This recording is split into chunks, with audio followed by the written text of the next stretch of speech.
Allir þættir samstæðuverinnar eru á YouTube.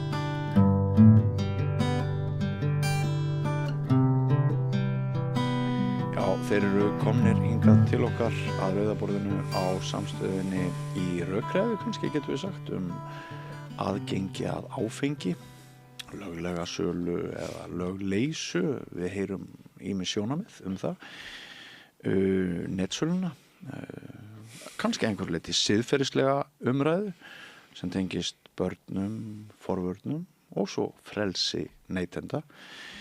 En Árni Guðmundsson, forvarnafulltrúi, vertu velkominn og með meiru náttúrulega og Ólafur Stefansson hjá félagi atvinnurekenda.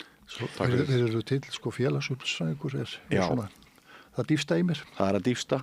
Ég reyni alltaf að spara atkvæði í kynningum en þarna tapaði ég tíma. Sko, það eru læknadagar í næstu viku og það kom fram meðal annars hér í gær í samtali við geðlækni sem að fara að tala áfengi þar og líka hjá Valgerði Rúnarsdóttur fyrr í þessari viku hér á samstöðunni sem yfirlæknir SA að það er alltaf svona að renna betur og betur upp fyrir heimsbyggðinni hvað áfengi mikill skaðvaldur og svona margir sem eiga erfitt með að líta á áfengi sem hverja aðra vöru. Byrjum á að ræða netsöluna sem hefur verið eitt áhuggefni þið hjá þú og þín samtök þið hafið hérna fjallað töluvert það. Er hún að þínum viti ekki bara siðlaus, heldur sannarlega ólögleg? Já, algjörlega. Það er þannig sko að ef við ætlum að taka lögmæti söluna sem slíkra sko, þá hefur það aldrei verið vafi í okkar huga að þetta sé sem sagt ólögleg sala. Nei. Og það sem er náttúrulega dálítið óheppilegt í þessu þegar þetta kemur upp í byrjun nú erum við að tala nú er þetta komið í dómskerfið kæruferðin, þegar þetta kemur upp fyrir svona 5-6 árum eitthvað þá fer máli fyrir dóm, þarna fyrsta máli og þá er það þannig að því ég vísa frá vegna þess að ÁTVR var ekki talið aðili máls og svo er því vísað í áfrýja til Landsréttar og þá tekur þáverandi fjármálaráðherra svona, ég ætla ekki að segja kannski fram fyrir hendurnar, en hann gerði ÁTVR umboðslaust eiginlega með því að segja að þyrfti ekki að láta á þetta reyna, þetta var bara fínt og það var í rauninni bara engin efnislegur dómur. Svo er búið að líða núna 5,5 ár frá því að máli fyrir gang aftur og það loks núna að koma inn í kerfið. En við sem erum með forvörnum og kíkt á þetta frá því sjónarhorni, þá ég hef aldrei séð þennan vafa og þeir lögfræðingar sem við höfum talað við, þeir sjá heldur enga vafa. 5. kafli áfengislöggjafarinnar er mjög skýr. Þannig að það sem er eiginlega fréttnæmt í þessu sem er að kerfið, framkvæmdavaldið, lögreglan, það er alveg undarlegt að hún bregðist ekki við svona brotum eins og öðrum brotum sem eru í samfélaginu. Já. Ólafur, þú ert með annað sjónarmið, ekki satt? Jú, við höfum náttúrulega hort á þetta bæði út frá hagsmunum verslunar og ekki síður bara svona valfrelsi neytandans. Við höfum verið mjög gagnrýnin almennt á áfengis einkasöluna á vegum ríkisins. Hvað netsöluna varðar þá þú nefndir hérna í upphafi hvort hún væri siðlaus. Já, hún er ekki siðlaus en svo að vínbúð ríkisins er með sína netbúð sko. Og þetta versla við hana rétt eins og hinn einkareknu fyrirtæki sem starfa á þessum markaði. Hvað lagalegu hliðina varðar þá er það ekki vafi í okkar huga að það getur ekki verið að sé að hægt að banna fyrirtækjum í eigu íslenskra borgara sem að selja íslenskum neytendum áfengi það sem að er leyfilegt það sem að fyrirtækjum í nágrannlöndum okkar er leyft, þar að segja það er búið að vera þannig í 30 ár að fyrirtæki í öðrum EES-ríkjum hafa getað selt íslenskum neytendum áfengi í net eða póstsölu. Gefur þá ekkert fyrir forræðishyggju íslenska ríkisins gagnvart áfengisölu? Nei, ég gera það nú ekki og komum það kannski betur á því á eftir. En allt er þetta svona og það er alveg rétt. Lögreglan hefur almennt ekki haft afskipti af þessum fyrirtækjum. Það er á því undantekning sem að það hefur gefin út ein ákæra sem er á hendur félagsmann í félagi atvinnurekenda. Það er fyrirtæki sem heitir Qtís og forsvarsmaður þess jafnframt forsvarsmaður hollensks fyrirtæki sem stundar netverslun hér undir merkjum smáríkisins. Það nú eitt af því sem við gerum athugasemd við það hvernig stjórnvöld nálgast þetta að eitt fyrirtæki sé tekið út úr þegar þau eru líklega upp undir 30. Þar á meðal eru einn stærsta stórverslanakeðja heims, Costco, það stærsta matvöruverslanakeðja landsins, Hagar. En það er svona minna fyrirtæki í þessu sem er valið til þess að því að virðist íslenska ríkið fái svona einhverja vísbendingu það frá dómstólunum hvernig lögin eigi að vera.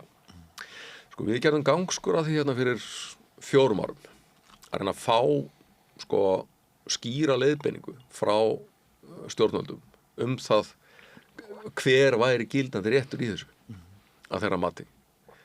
Og við vorum ekki að biðja einhverja tiltekna niðurstöðu, heldur bara svar. Er það af eða á?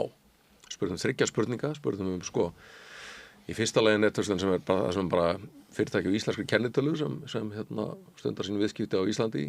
Öðru lagi fyrirtæki skráð í öðru EES-ríki sem er með vöruhús á Íslandi og afhendir úr því, og í þriðja lagi fyrirtæki utan EES sem starfar með sama hætti. Eftir margra mánaða þref og sendingar þessa erindis á milli ráðuneyta þá fengum við svar frá dómsmálaráðuneytinu. Þar sem að fyrstu spurningunni innlenda netverslun var svarað ekki með skýrum hætti en þó hægt að lesa það sæmilega skýrt út svona milli línana getum við sagt að hún væri óleyfileg að óbreyttum lögum. Hinum þeimur spurningunum treysti ráðuneytið sér einfaldlega ekki til að svara og sagði að þróun áfengislagana sem að stofni til frá 1969 hún hefði bara mist af bæði samfélags- og tækni þróun og þar á meðal þróun netverslunar sem alltaf rétt. Og mjög lítill þingvilji virðist vera til þess að breyta þessu lagaumhverfi. Já, illu heilli, af því að löggjöf sem fylgir ekki tímanum, það er einfaldlega ekki góð löggjöf og af því að það hefur gerst í mörgum öðrum málum að löggjöf bara uppfært til dæmis til samræmis við það að netverslun er orðin almenn og algeng og svona mörguleiti þægilegasta verslunarformið. En pólitíkin bara skilar auðu í því máli sem sagt að skýra löggjöfina. Að bara segja skýrt þetta er það sem að fyrirtækja þessum markaði ganga að. Já. Og þegar síðan eitt fyrirtæki tekið út úr til þess að því að virðist rekka einhvers konar prófmál og verkefni stjórnmálana er þannig útvistað til dómstólana, þá segjum við, hér skortir einhvern pólitískan kjark til að færa löggjöfina að raunveruleikann. Hvernig svo sem að stjórnmálamennir vilja komast að niðurstöðum það að hún eigi að vera úr garði gerð. Árni, mig grunar að þú sért Ólafur sammála ákveði pólitískt hugleysi en á allt öðrum forsendum. Já, ég held til dæmis að það er líka dálítið gaman að taka umræðana vegna þess að bara ef við tökum net bara form á sölu. Einu sem var afið mér að búið sem eitt átnabúð hérna á Miklubrautinni og þá var allt afgreitt við borðið. Svo koma sjálfsakarslukassar, svo koma teknibendingar, svo kemur netið og það er bara eitt form í smásölu. Bara ég panta mér stundum kjúkling hjá Helga í Góu, gerir það allt ekki net og eitthvað svona og það er bara íslensk, ég er að kaupa íslensk dæmi. Það sem er líka dálítið sérstætt sem Ólafur segir núna, nú eru lögin til umræðu, sem er alveg nýtt stef í þessu sem er það að þegar við erum að byrja svona fyrir 5 ára þá var aldrei neitt vafi og annars líkt og það er ýmsir komnir á vettvang í þessu sem er að selja og þá erum við að velta fyrir sér til tökum hagkaup. Aldrei vafi á hverju sér? Þá er aldrei vafi á lögunum, en þá er mikill vafi á lögunum fyrir ekki, þá eru gloppur og þetta er allt og kleint og ég sjálfur lenti því, ég var að ræða einhverju fjölmiðli við forsvarsmanni einu af þessu fyrirtækjum og leiði nefndi sænska hæstaréttardómi þá bara vildi hann ekki tala neitt lög og eitthvað svona, að því að raun og veru allt þetta umhverju laga er bara skýrt. Hvað gengur hann út á sænski hæstaréttardómi? Sænski hæstaréttardómi gengur út á þetta þegar þú ert að selja á milli landa. Þetta er sem sagt hvað er erlend sala og þar kemur bara ljósa eins og reglurnar hér að ég má sem sagt, ég get panta mér áfengi utan erlends frá. Ég sé öll gjöld og skyldur og neyti áfengisins. Leið og ég selja áfengi til þriðja aðila, þá orðið smásal áfengi sem ólögleg. Og þá skiptir engum máli hvort það heiti lager hérlendis eða hvað sem Og þetta hefur alltaf verið ljóst og í raun og veru held ég að ég sammála Ólafur því að þeir fá ekki almennileg svör frá ráðuneytunum þegar þeir eru að spyrja fyrir sína skjólstæðinga. Við höfum bara ekki fengið einustu viðbrögð bara það sem við sjáum sem augljós lögbrot. Og þá þarf maður að velta fyrir sig hvernig stendur á því, ég lenti því Ólafur daginn að keyra aðeins yfir hámarkshraða á leið vinnu. Gerist á bestu bæjum? Já, og ég vissi það og sé það að mér var á og ég fæ sekt og það kom ég heimabankan daginn eftir. Svona málalótið dumma fram tilbaka og ég bara skil ekki hvar í kerfinu stoppa svona, akkur ekki búið að reyna svona máli eins og að reyna núna fyrir 5 árum. Þá værum við ekki að tala þetta sem við erum að tala Hitt máli sem ég langar til að segja líka er sambandið að þurfa að uppfæra lögin. Það getur vel verið að þurfa að uppfæra lög fram og tilbaka en þegar við erum að tala uppfæra áfengislöguna þá erum við líka að tala öllu að breyta lýðhelsu fyrirkomulegi samfélagsins. Áfengisala er einn af þeim öngum sem hotstill lýðhelsu fyrirkomulegi og það miklu stærra umræða heldur en það að segja þetta sé eitthvað sjálfgefið vegna sem ég hef alltaf sagt og við sem erum forvörnum að fyrirkomulega áfengissölu aldrei sjálfgefið. Það mjög viðkvæm vara og í okkar tilfelli þá fyrirkomulega áfengissölu bara einn liður í mjög stóru módeli sem heitir íslenska módelið. Við getum auðvitað sagt að hverju má ekki selja áfengi á íþróttaleikvöngum, að hverju má ekki selja áfengi hér og þar, af því að þetta svona og það hægt að selja þetta og allt þetta. Þetta bara miklu stærra samhengi það. En það sem athyglisvert að nú vill þeir sem eru hagsmunaaðilar, nú vilja þeir loksins fara að breyta lögum til að samræma að megi gera það sem hefur gert ólöglega þá í 4-5 ára mínum mati. Já. Það sem að mér finnst verst við þetta er að ég veit ekkert betur en fyrir nokkrum mínútum þegar við hófum umræðina hvort þessi netsala löglega eða ekki. Við getum ekki annað ef þetta erlend netsala, nú ég að saka maður líka öðru máli, ég kærði sjálf á mig sem fræktur orði. Já. Þegar ég keypti, þá keypti ég meðvitað íslenska tegundir. Ég kaupi sem sagt norrlenskt áfengi sem þá í gegnum erlenda netsölu og það þá að senda það út til að verði erlend netsala, ég veit ekki hvernig. Þannig að raun og veru það sem við upplifum, við sjáum bara að við erum að horfa bara á algjörlega hefðbundi form smáslu og þá pólitíska ákvörðin hlýtur að snúast það, ætlum við sem samfélag hafa svona fyrirkomulega áfengissölu og þá það bara þingið að breyta því. Með það ekki búið að breyta þá verðum við bara að virða það reglur sem í gangi. Í fyrsta lagi Árni nefnir þarna sænska hæstaréttardóm, svo kallaðan Winefinder-dóm, þess að danskt fyrirtæki sem seldi sænskum neytendum áfengi á netinu. Og var nú mikið áfall fyrir sænsku ríkiseinkarsöluna þessi dómur.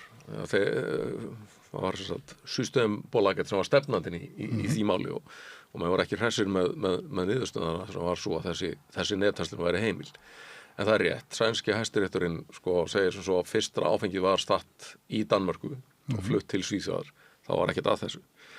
En það hins vegar ekki hægt að yfirfara niðurstöðuna beint yfir á íslensk löggjöf eða lagaumhverfi. Það ekkert í íslenskum lögum sem segir að netverslun erlendis megi ekki geyma sínar vörur á Íslandi til að flýta fyrir afhendingu, þannig að það ekki heldur í Svíþjóð. Ég held að það sé ekki hægt að draga neitt sama sem merki þarna á milli. En svo kemur að þessu með hvort það eigi að breyta lýðheilsumódelinu og það mjög gjarnan talað þannig í þessari umræðu og það bæði stjórnmálamenn og fólk sem að nálgast þetta svona frá forvarnasjónarmiðinu eins og Árni og nú tek ég fram að ég hef bara til að áfengisforvarnir séu mjög mikilvægar og hef gert mitt til að taka þátt í þeim. En það svona þetta, já, að ríkiseinkasalan sé svona hornsteinn lýðheilsumódelsins. Þá erum við að horfa fram hjá því að það ríkiseinkarétturinn hefur holast að innan bara svona smátt og algjörlega hljóðalaust og án í rauninni athugasemda stjórnvalda með svo margvíslegum hætti. Það bara mjög margar aðferðir til að kaupa sér áfengi án þess að það gerist í vínbúðinni. Það nú náttúrulega skemmst að minnast að íslenska ríkið einkavæddi stærstu vínbúðu landsins á Keflavíkurflugvelli og þrátt fyrir ákvæða áfengislagana einkarétt ríkisins á smásölu áfengis og þar var reyndar verið að sko framselja einakona stöðu til einkafyrirtækis og við hjá félagi atvinnurekenda sendum fjármálaráðuneytinu erindi og sögðum þarf þessi framselda einkasala ekki að fara eftir sömu reglum til dæmis gegnsæi í viðskiptum við byrgja og jafnræði eins og ríkisbúðin þurfti að gera og svaraði bara nei, þetta einkafyrirtæki þarf ekki að fara eftir neinu reglum í því efni sko, ég fæ allt léttinni mitt í gegnum svona vínklúbb sem ég í það vín sem kemur bara aldrei við í vínbúðinni og það starfa margir tugir slíkra klúbba og eru 1000 manna sem kaupa sitt léttín þannig og það aldrei gerð neina athugasemd við það ég get fengið afhentan óopnaðan bjór bara í 10-11 og Keflavíkurflugvelli þar sem að lögreglumaðurinn stendur við hliðina á manni og var að kaupa sér kók sko.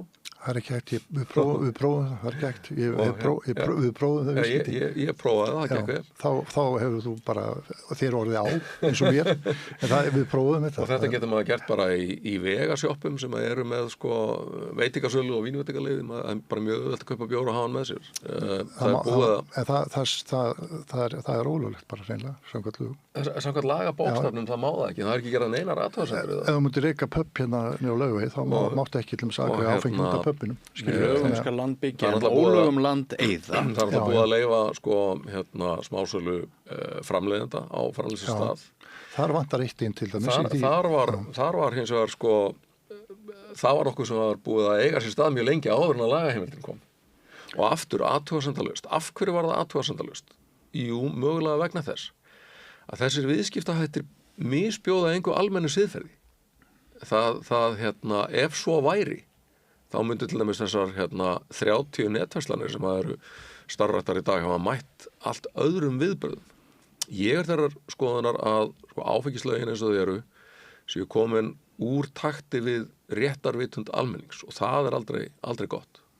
Ég held að, og það er líka kettimálsins áfengislöggjöf sko, vegna þess að það er dæmi löggjöf, nú kom sala af framleiðslustað fyrir minni fyrirtæki, þar átti 20 að koma reglugerðum magn og lýðhelsumat á þessari aðgerð, hvorugt hefur átt sér stað. Það er að segja, þú getur keypt bara heilan vörubíl og vilt í því dæmi og það er ekki búið að gera neitt lýðhelsumat á breytingum. Ef við tölum það að þá getum við farið tilbaka bara til þegar að bjórinn var leyfður, þá var áfengisneysla í landinu mjög lág, það bil 4 lítrar. Þá var svipuð umræða svo Ólafur mér núna breytingar á áfengislöggjöfinni, hvað skeður og það var alltaf sagt að það skeður ekki neitt með bjórnum og alls konar svona hlutir. Þó að það hafi ekki orðið heimsendir við það, þá fór sem sagt allt í það far sem að lýðheilsusérfræðingar sögðu. Þessu áætlunin, það má gera ráð fyrir því að það fari upp með svona 2 áfengislítra af hreinu vínanda per persónu á einhverju tilteknu tímabili og það er það sem við skeð. Kerfinu sem erum við núna, þá erum við með ágætis árangur, það er þetta íslenska módel sem er bara mjög víðtækt breytt gagnreynt módel sem byggir á mörgum þáttum sem haldið okkur bara í fínu lagi. Ef við tökum einhvers konar segjum bara að ýtrustu hagsmunir myndur á það og það væri bara allt gefið frjálst og mennum að selja áfengi bara hvernig sem er og hvenær sem er og allt þetta, þá vitum við það að effektin er svona cirka 4,5 lítir á meðalneysluna og talandum opinberra rekstur og allt þetta og aðhaldi opinberra rekstur, þá erum við bara búið til alls konar útgjöld í samfélaginu sem eru mjög veruleg. Þannig að þetta er í raun og veru sérstaklega eftir að menn eru búin að fatta að þetta er ekki alveg að gera sig í þessu lagaleysi, að þá erum við komin inn í nýja umræðu sem er bara hvaða áfengisbóti að hafa í þessu landi. Og það er mjög skemmtilega og valið umræðu og við þurfum auðvitað að taka hana. Ég nefndi áðan að áfengi væri ekki eins og hver önnur vara. Mér langar aðeins að spyrja þig, Ólafur, liggur ekki alveg fyrir að fólk í vanda og ungt fólk og þeir sem við viljum að njóti ákveðinar verndar kannski umfram aðra, liggur ekki alveg fyrir að bara sólarhrings aðgengi eða fullt aðgengi að áfengi hvenær sem er það er eitthvað, það er umhugsunar efni gagnvart þeim sem að við viljum vernda og gagnvart fólki í vanda. Sko sólarhrings aðgengið hefur nú bara verið þarna síðan ég var unglingur. Það har aldrei verið neitt vandamál að útvega sér áfengi. Það er það vist leigubíla að þú gast Já, panta bara góðan bíl góðir bílar fylgdi og vodkaflaska. já, þeir eru enn á stjái, sko. Ég held að ég hef nú gert það sjálfur í einhverjum eftirbarpartíum, en ég var nú svona bara hálfsmeykur allir löggan komi nokkuð og svona, þannig að sko, það er svolítið öðruvísi í endurminningunni að gera það. Sko, þetta nú gömul saga á ný, sko, að það alltaf hægt að verða þessu áfengið. Það að mínum að þetta miklu betra að hafa sem mest af versluninni innan ramma lagana upp á borðinu heldur en sko undir borðinu.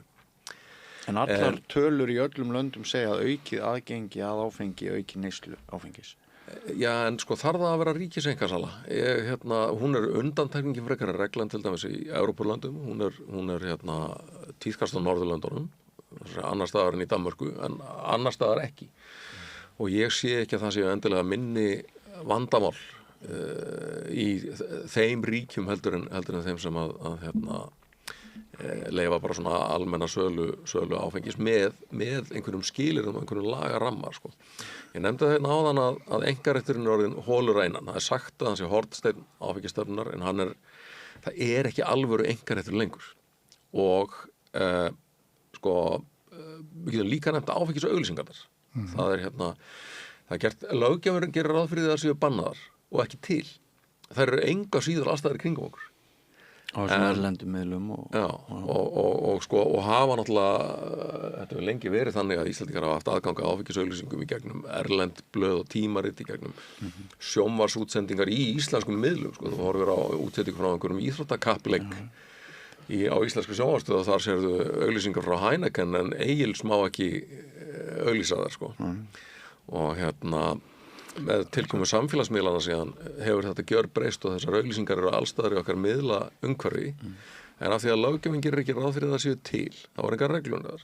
Löggjafinn gerir heldur ekki ráð fyrir að netverslun sé til, hún fjallar ekki hana, og fyrir vikið eru engar reglur. Þannig að ef við viljum nálgast þetta sko út frá lýðheilsu og forvarnasjónarmiðinu, er betra að, sko, eins og pólitíkin hefur gert undanfarin ár, að stinga höfðun í sandinn, láta þessu þróunin hafa ekki átt í stað og segja að það þurfi enga breyta, eða að reyna einhvern veginn að ná utan þróunina og setja henni einhvern ramma og reglur og hafa fyrir vikið einhver áhrif á hana.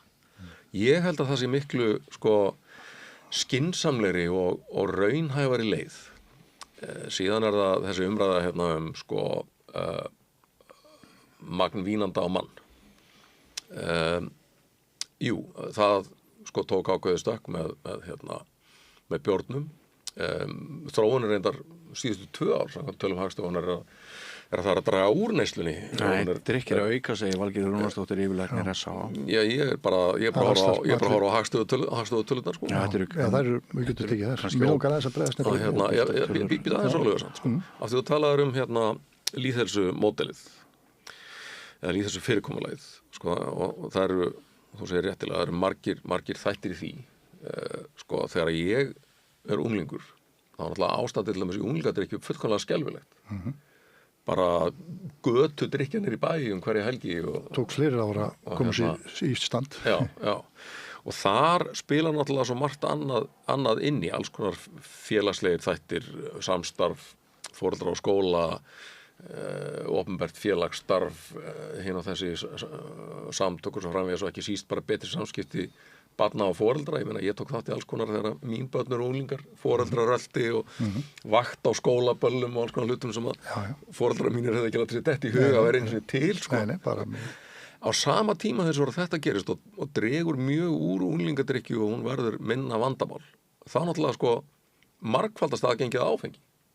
Sölustöðum ÁTVR fjölgar margfalt, veitingastöðum fjölgar margfalt, neyslan á mann eykst verulega, en þetta vandamál hins vegar batnar á sama tíma, sem segir mér að neysla á mann er ekki endilega mælikvarði á vandamáli, og ég hef reyndar lengi sagt það, sko, að áfengi stefna sem miðar að því að fyrst og fremst að minnka alla neyslu á hættu að missa sjónar á hinnu rétta markmiði sem er að minnka misnotkun. Það er svo margi punktar, sko. Mér okkar byrja bara á, þú veist, með sölufyrirkomulagi, ríki, ekki ríki. Nú er ég, sko, það getur vel verið, sko, Ólafur er náttúrulega fullur ákveðna hagsmunasamtaka sem er í viðskiptum, og í viðskiptum vill maður græða peninga. og það bara óhjákvæmilegt, maður sér það til þess bara þegar að þessi opinberu fyrirtæki með þetta, þá fer þó allavega það sem kemur inn í það sem þetta kostar.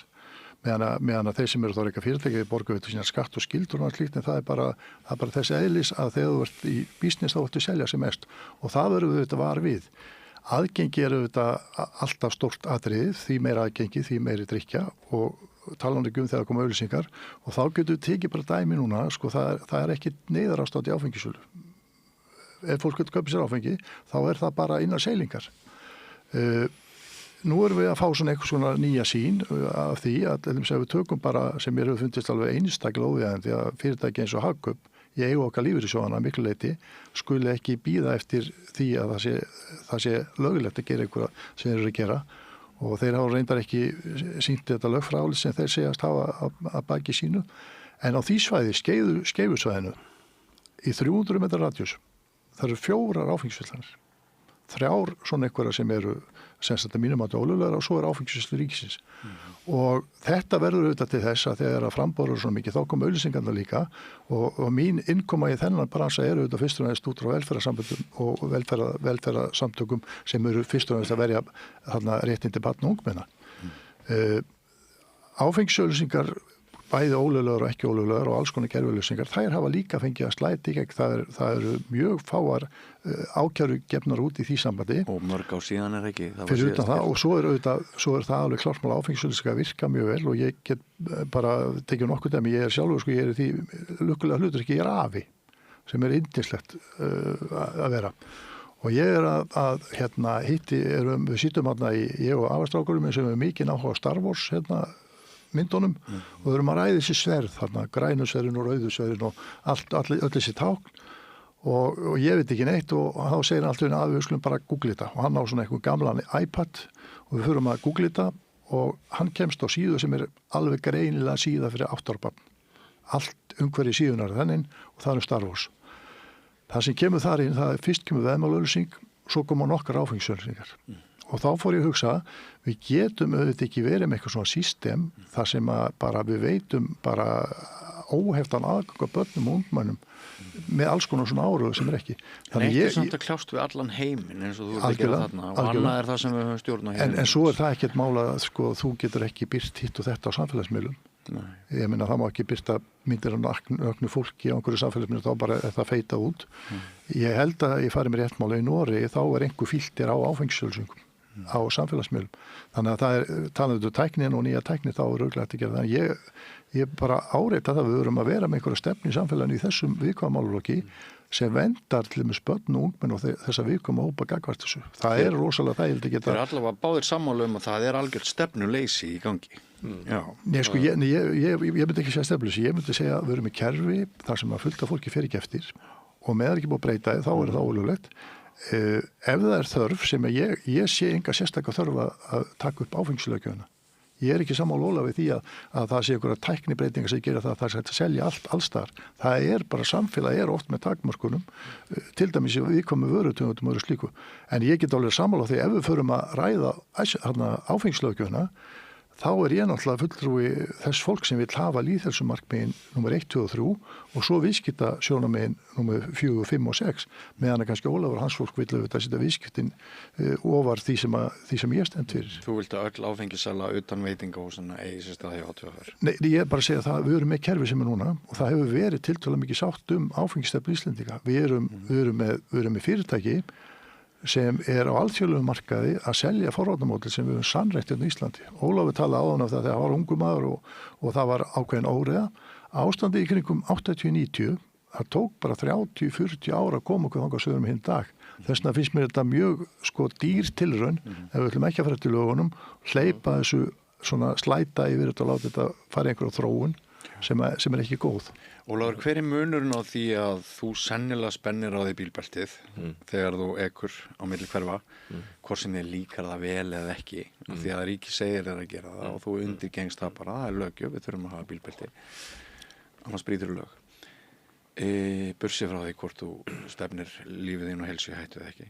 Hver er munurinn á þessu að þú lætur það yfir því ganga að spenna bílbeltið og að þú sættir þig ekki við að áfengi sé þannig efni varasamt fyrir marga og að það sé bara best að ríkið sjáu sölu þess.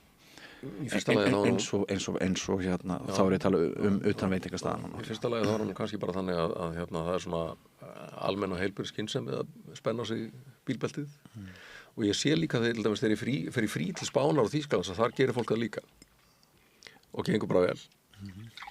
Þar sé ég líka að hérna, það er áfengi til sölu í almennum verslunum og það er ekki neitt ófremdar ástand sko. Hérna, þannig að það er kannski svarið við þeirri spurningu. Það er eitt og annað hérna í því sem Árni er búin að vera að segja til dæmis þetta með sko, að peningarnir sem koma inn fyrir söluna fari þá í það í hvað ég að segja kostnaðin við áfengisvandamálið. Það er mjög algengur misskilningur því miður að sko ríkið sé að græða stóra peninga á áfengis einkasölunni. En þetta græðir ríkið furðu lítinn pening. Það græðir bara eiginlega ekki neitt á henni sko. Það er hérna það skilur ekki hvernig þeir fara að því að klúðra þessum rekstri. Ef þú sundurliðar áfengishlutann og tóbakshlutann sko, þá er sannlega mjög lítil framlegð af áfengishlutanum hjá áfengis- og tóbaksversluninni. En ríkið hefur eins og gríðarlega tekjur af áfengissölu í gegnum áfengisskattana. Hefur haft meiri tekjur af áfengisskattum heldur en að veiðigjaldi til dæmis undanfarin ár. Og þannig að hérna, það er tekjur sem að koma í ríkiskassan alveg sama hvort að hérna, það er ríkið sem selur vöruna eða einkaaðilar. Og snýst fyrst og fremst sko, forgangsröðum bara í ríkisfjármálum. Hvert stjórnmálamenn vilja beina þeim peningum, hvort að þeir eiga að fara í meðferðarúrræði og forvarnir eða eitthvað annað. Þannig að það að sko ríkis einkasölu fyrirkomulagið sé einhver tekjulind fyrir ríkið, það er rauninni bara úrelt röksemd og er rauninni búið að sína fram á að hún stenst ekki sko. En það er þetta með börnin og áfengisauglýsingarnar sko og ég er bara alveg sammála því að það á ekki að beina þeim að börnum. En eins og ég segi, eins og ég nefndi áðan, það er allt í okkar miðlaumhverfi en löggjafinn gerir ráð fyrir þessi ekki til og þess vegna er eitthvað reglur. Og hérna Það eru þetta mjög skýra áfengisauglýsingar.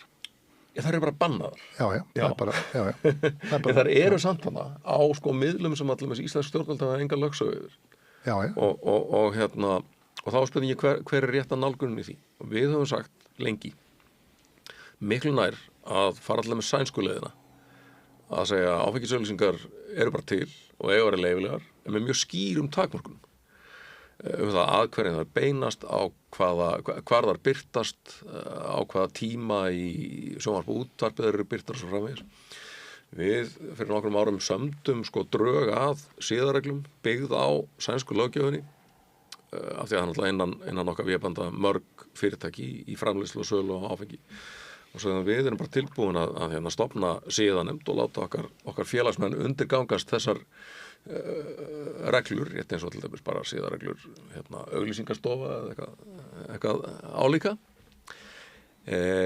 Og höfum auðvitað sýnt ráðuneytum og þingnefndum hérna, þessa leið margoft en það er alltaf saman niðurstaðan. Það er ekki kjarkur til að breyta nokkuð sköpuðum hlut og að meðan á þróunin sé bara stað en stjórnvöld og þeir sem eru í hérna, forvörnum á þeirra vegum missa tækifæri til að hafa áhrif á hana og það, ég skil ekki hvernig út frá lýðheilsu og forvarnasjónarmiðinu það getur verið gott. Hver er skoðan þín, Ólafur, á stórauknum sýnileika áfengis á íþróttaviðburðum? Nú sko blöskra nú bara mörgu venjulegu fólki að það fara að horfa á hérna, handbolta eða fótbolta og með börnin og barnabörnin og allt vaðandi í áfengisneyslu yfir miðjandaga og íþróttaviðburðum. Ég veist ekki gott að blanda saman viðburðum fyrir börn og slíku sko. Nei. Það er eitt með okkur að koma að áður fyrir mig áfengisauglýsingar því þú sagði sko með ríki og ekki ríki. Þannig að sko það sem við erum að lenda í núna, nú fáum við fullt af póstum og við fáum líka í sambandi íþróttaleiki og annað slíkt. En málið er það að það bara kemur ljós til þegar eru margir söluaðilar í þessu. Þetta er svipað eins og hérna eldgamla þegar tóbakið, þegar var byrjað að hætta að selja, það mátti ekki selja tóbak undir 18 ára. Þá tók bara fleiri ár að fá fólk til að fara eftir því. Það sem sko miðað við ríki og einkaaðila að það ákveðin hvati í að selja sem mest eða út einkaaðili, að því út í business. Ríki hefur ekkert enga nakka af því að selja eins mikið áfengi og hægt er. Það sennilega betra fyrir ríki að selja minna áfengi upp og allan kostnaðsingum í heilbrigðiskerfi ef því að skipta. En það líka þetta sko og svo auðvitað þannig að ég gerði sjálfur sjöföldun á skorpulifur á já, alls konar slús, það verður nefnilega gaman þetta þinglæknana, þeir taka nú bara heilan dag undir áfengi núna í ráðstöfnu en það sem líka þetta sko að það er þetta system eins og einn salinn sagði og hefur haldið startastöðu fram, hann segir unglingar kaupa í ríkinu og nú hefur sjálfur gert marga kannanir í sambandi við hvernig fólk að nálgast áfengi og það er svona fingur annara handa þegar kemur átjóðaferðin inn í þetta en við höfum dæmi bæði af vettvangi og bara reynilega frá foreldrum þar sem að til dæmis og við vitum bara að 13 ára barn kaupi bara með sínu korti áfengi af einhverju erlendri netsölu og það er bara komið heim til kortir 13 ára og svo fer við komandi móðir og hún segir bara ég fer í lögreglu og ætlar að kæra þetta og þá kemur þetta ákveðið vandamál upp. Það er það þegar þú tilkynir svona mál til lögreglu, þá er þetta ekki bara lögbrot áfengssölu, heldur þetta barnaverndarmál líka. Þannig að foreldri sem á barn sem lendir í þessu, lendir í þeirri klemmu á ég að fara að melda þetta, þannig að barnið mitt lenda á skrá fyrir hjá barnaverndayfirvöldum eitthvað slíkt. Þannig að söl fyrirkomulagið og það er þannig að þú talar með haldbæra sannanir. Ég er algjörlega með haldbæra sannanir, ég er bara með algjörlega og það er alveg sko og það er örugglega einhver svona mál í gangi vegna þess að fristi vandinn að þetta að selja og vera ekki að gera neina svona hluti. Þetta er svipað eins og margir veitingastæði voru í gamla daga þegar fóru að ganga illa þá seldu við hverjum sem var á þess að segja það segja eitthvað en það eru hnökrar í systeminu einhver forsvarsmaður netsala, erlendur netsali, hann sagði áfengisverslun ríkisins seldi unglingum og sagði þá að eftirlit hjá þeim klikkaði skilríki eftirlit. Átjáferði með skilríki eftirlit innan hús sem eru 20-25 ára gamalt fólk sem fer og reynir að kaupa áfengi og þá er það spurning hvort að vísa frá skirtinni eða ekki. Ef það vísar ekki skirtinni þá er það ekki gott. Þetta yfirfæri menn þá áfengisverslun ríkisins sé að selja bara fullt af unglingum áfengi. Þegar að staðreyndin þessi þó að það klikki þá er ekki verið að brjóta lög vegna þess að þeir sem eru í tilrauninni hafa aldur til þess. Þegar við kíkjum á unglingaumhverfið og tölum við fólk út á vettingu og spurnum hvar færðu áfengi, þá er það þannig að það eru þessir menn sem Ólafur segir sem koma á svæðið unglinga og selja landa og allt þetta dótari og hvað sem þau vilja á einhverjum eftirlitsslutum svæðum. Það er líka því miður algengt að eldri systkini og jafnvel ættingar kaupi fyrir börnin sín. Svo erum við að sjá þriðja faktorinn sem er netsala. Það er að segja bara unglingar virðast í einhverju tilfellum þó að einhver stað að sé allt í fínu að þá er einhverjur af þessum sem er að selja sem er ekki með nokkurt einast eftirlit á hverjum að selja. En við erum sammála með ekki 13 ára gamalt barn fengi nokkuð sinni afgreiðslu í átjóðaferð. Átjóðaferð, það fyrir utan hvað er þið brjálæðislegt mál ef það kæmi upp hjá þeirri stofnun. Er þarna ekki komin ákveðin munur, Ólafur? Já, þetta kemur mér nú aðeins á óvart af því að það sem ég hef að minnsta prófað að versla við netverslanir, hvort sem það er ríkisbúðin eða engaregnar, þá þarf ég að nota rafræn skilríki til að bara geta framkvæmt kaupin. Þannig að það er þá, ég veit ekki hvernig það á sér stað, einhver nappar síma foreldrana eða eitthvað slíkt til þess að fá slíka afgreiðslu. Þetta var bara unglingakort, bara tilfellsíma. Það kemur mér spánstur í sjónir af því að hann segist það var sannanir fyrir þessu. Já, eins og ég segi, það kemur spánstur í sjónir, ég skal ekki rengja það. En það sem ég hef reynt í þessu er að maður þarf að framvísa rafrænum skilríkjum, þegar maður framkvæmir kaupin og aftur skilríkjum með mynd við afhendingu, þannig að það er rauninni tvöfalt skilríkja eftirlit. Hinn dæminum að fólk sem ekki vöna aldrei fái afgreiðslu í vínbúðunum, þekkir maður vel og þau eru býsna mörg. En það var þetta sko með þannig að ríkið hafi engan hvata til að selja meira. Sko það var einu sinni þannig. Þegar ég hafði fyrst aldur til að fara í ríkið þá fekk maður afgreitt sko yfir borð á Snorrabraut eða Lindagötu eða Laugarásnum. Og þurfti að vita nákvæmlega hvað maður ætlaði að kaupa áður maður mætti. Svo breyttist þetta í svona meiri sko stórmarkað, svona að segja. Og sem ég segja, á þessum 30-40 árum sem að tók að ná tökum á unglingadrykkjunni tvöfaldaðist sko áfengisneysla á mann útsölustöðum ÁTVR fjölgaði 4-falt og opnunartíminn lengdist og það var farið að halda námskeið og opna einhvern svona uppskriftavef og auglýsa stærsta vínbúðun okkar er á netinu og svo framvegis. Þannig að ÁTVR stundar markaðsstarf og auglýsingar er stöðugt að í rauninni greiða aðgang að áfengi og ég ætla ekki að halda því fram eitt augnablik að það sé slæmt. Það er bara viðbragð við kröfu neytenda og ósköp eðlilegt og viðskiptahættir sem að eru engan veginn úr takti við kröfu og réttarvitund neytenda sko. Þetta líka náttúrulega bara markað mér dettur með því fleiri sem komið inn á þetta, því meiri samkeppni og þetta að ég lenti ykkur umræð fyrir svona 2 árum, 3 árum jólabjórin. Það voru allir að framlega jólabjór og þá held ég að menn hefur þetta hella niður fyrir einhvern ákveðin tíma sem má þetta vera það er auðvitað eitthvað krítist að það mátti ekki selja þetta eftir einhvern ákveðin tíma en allavega þegar fóru að kíkja framleiðslutölunar þá var allir að segja að það er ekki hægt að selja þetta og þá var það þannig að það var búið að framleiða svo mikið af jólabjórum að það var ekki fólk til að drekka þetta allt saman.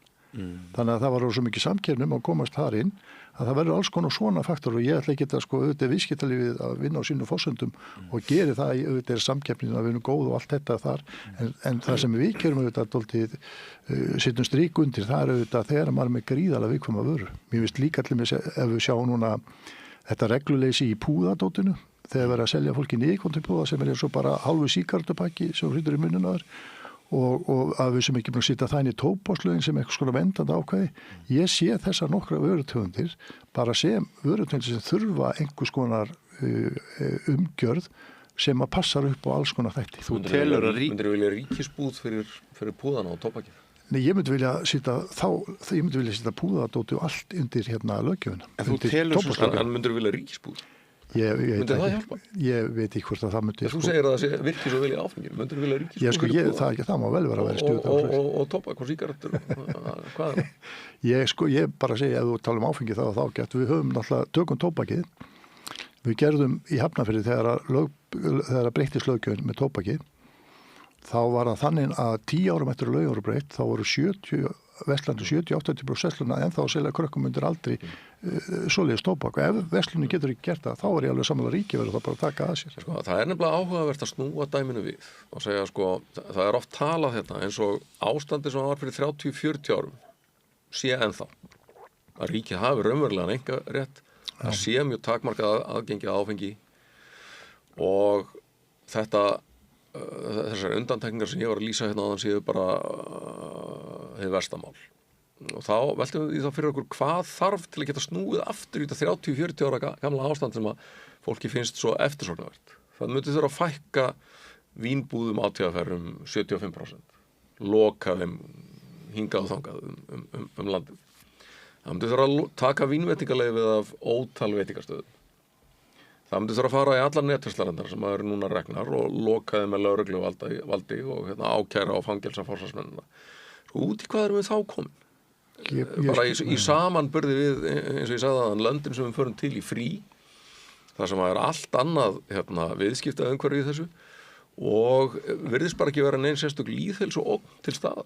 Af því að ég get nú glattið með því að þegar við tala um svona fyrirkomulag og allt þetta að áfengisneyslu í suðurinu hún er að minnka í heitulöndunum.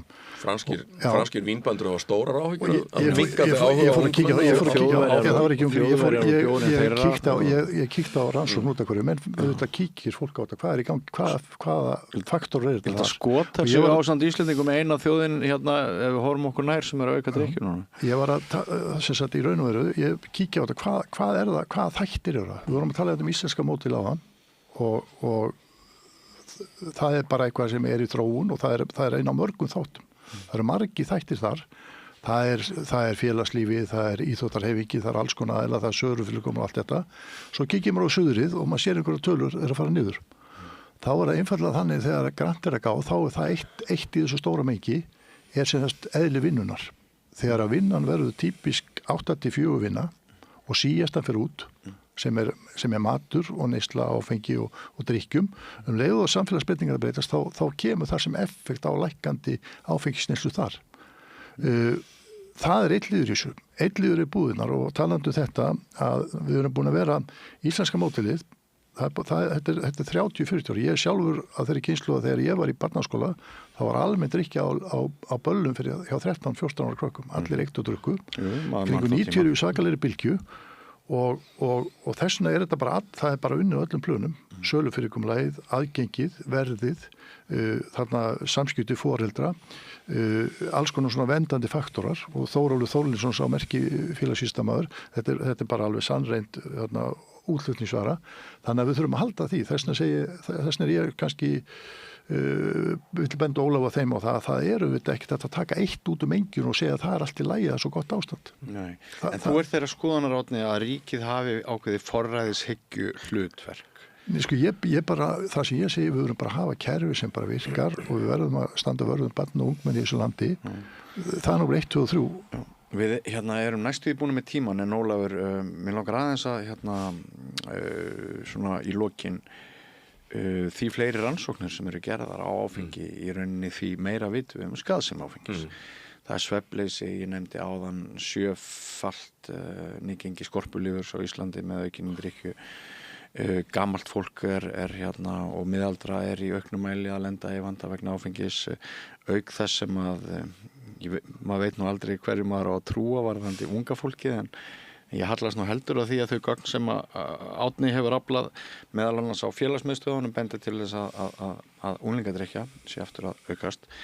Að sko með öllu því sem við vitum um áfengi sem krabbameinsvaldandi þátt og allt þetta er ekki eðlilegt að maður í þinni stöðu líti í auknum mæli til þess sem við byrjuðum á að ræða sem voru lýðheilsuáræðin.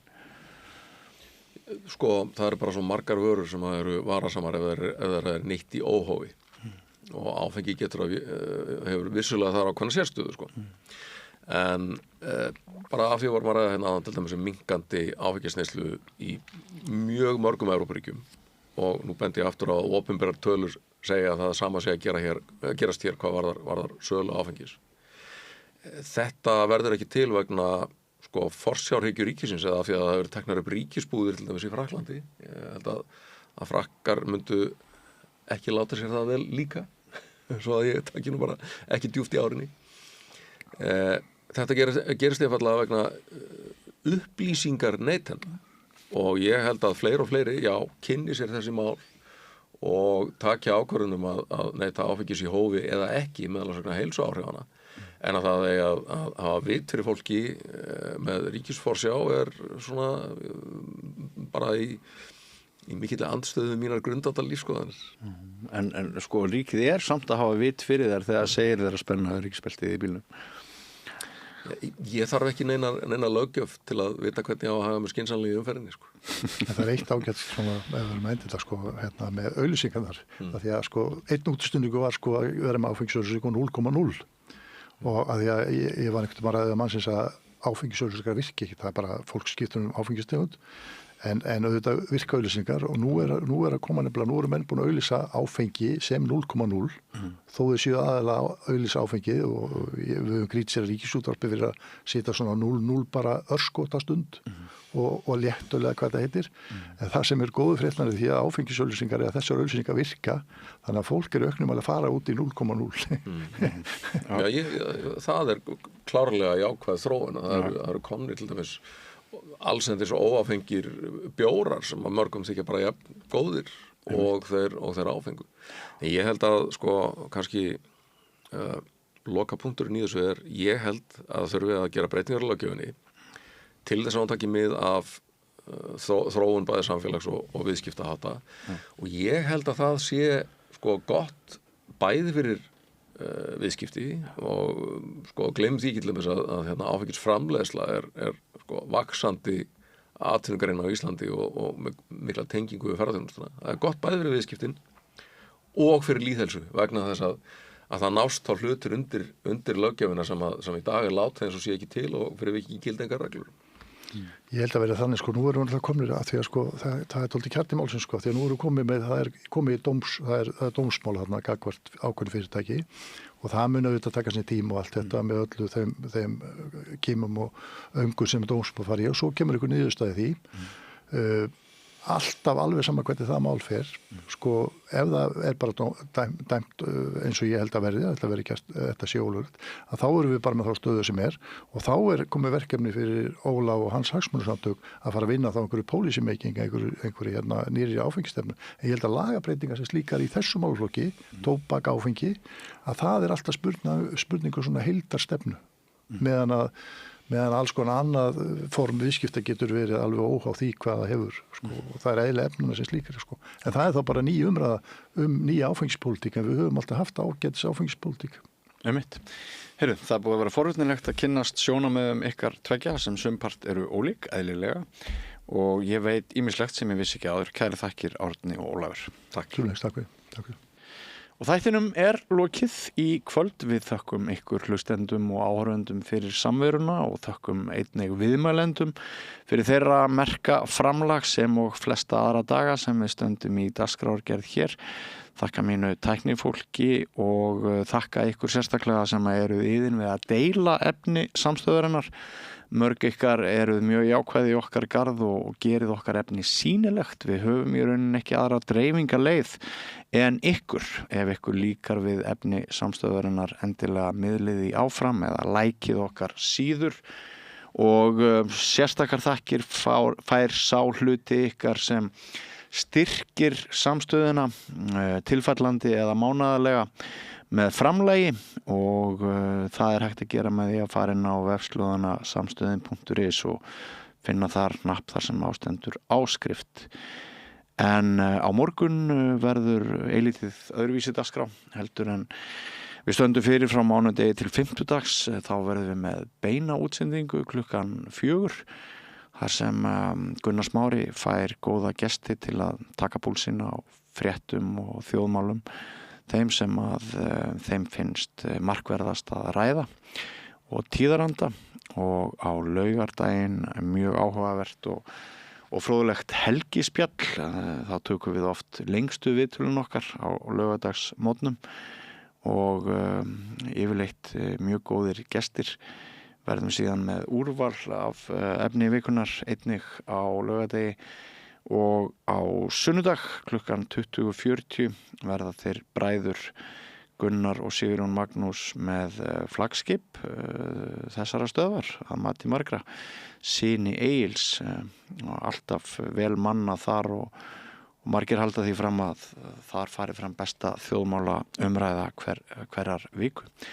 En ég heiti Björn Þorláksson og takk fyrir samfylgdina. Verið þið sæl. Segðu það á Samstöðinni. Samstöðin í eigu hlustenda, áhorfenda og lesenda. Sláist í hópinn og gerist áskrifendur.